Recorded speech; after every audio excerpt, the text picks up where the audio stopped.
Today we're going to tie a rogue river fly. I'll show you some of the materials I'm going to use. I've kind of started the fly using a 3/16 inch gold bead head with 30-aught lead. Wrap it around about 7 or 8 times. I use heavy lead because I use a dry line on the Rogue River. Most of the guides use sink tip, but I don't. We're going to use a size 6 hook.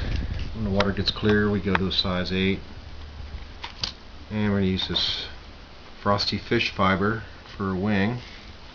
We sometimes use rubber legs, white rubber legs. I'm going to start with some black rubber legs for the back of the tail.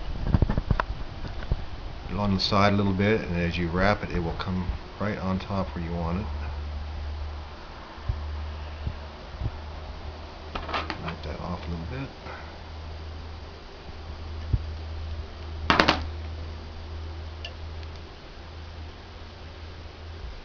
It used to be on the Rogue River that there were traditional flies like the juicy bug and the red ant.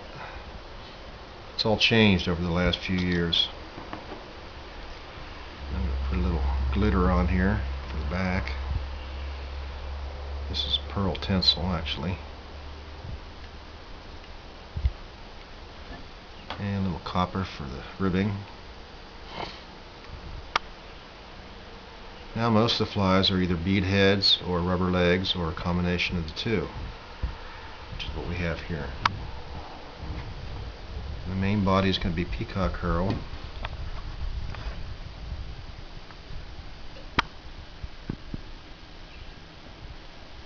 Start that right there and just wrap towards the front.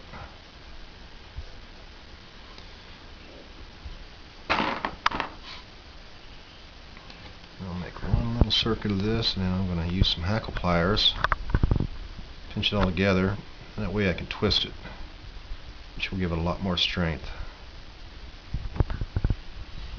Now on the Rogue River, we don't dead drift our flies. We mostly twitch them. You can either cast to the side, or you can have your, as a guide, we have clients who can't cast, so we just have them strip out line, and we swing the boat back and forth and have them do the Rogue River twitch, is what it's called. It's a real effective way. It doesn't work on too many other streams, but for these little half-pounders we fish for, and the bigger fish we catch too, we really like it. I have people side by side not doing anything, and he won't get half the strikes that the people who are twitching get. I'll save this for later.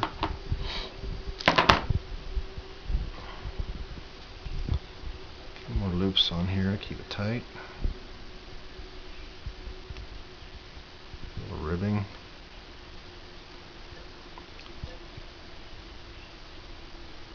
It's a pretty simple fly, but it's very effective. If you put it in the water and twitch it a few times, you'll see how everything just kind of opens up. It somewhat imitates a fly. I'm not sure exactly the name of it, but we just call it fall mayfly. It's very big. It's a size 10 or 6 or 8.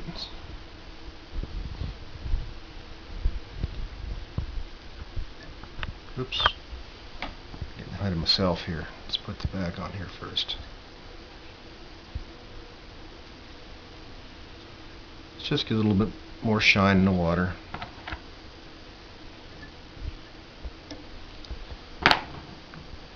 Fish are real aggressive. They like stuff like this, just twitching by them.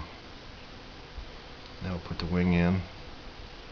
You can keep this as a single wing, or you can split the wing, make it into a double wing if you like. Just leave this one single. Flare out a little bit. This fish fiber really shows up good in the water. Now for the little brown saddle hackle on there.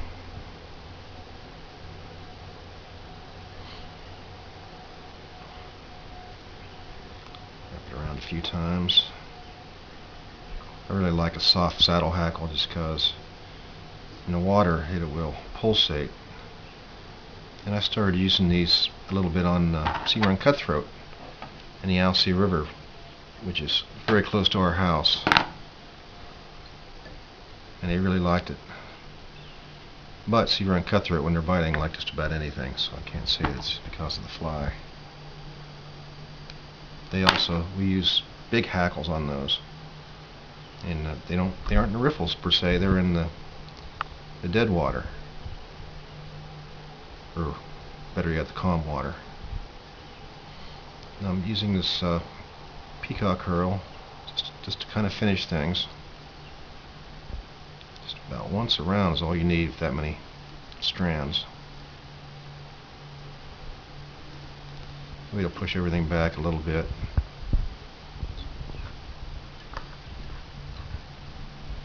You can use a dubbing too. There's a ice dubbing that looks just like peacock herl, works really good. I've got an excellent dubbing tool here too.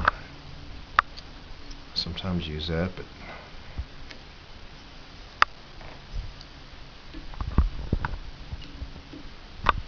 I like to wrap the thread around her quite a few times because the peacock herl will break. And I just do a hand whip finish. Go to any good tackle shop, any good fly shop, and get a regular whip finisher if you like, but I've been doing this for years this way, so this is what I do.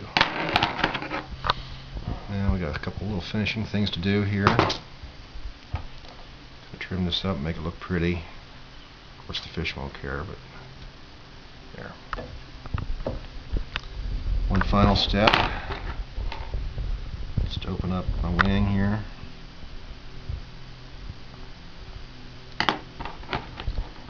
Trim that down. And there's the finished fly. This will work very good on Rogue River half pounders.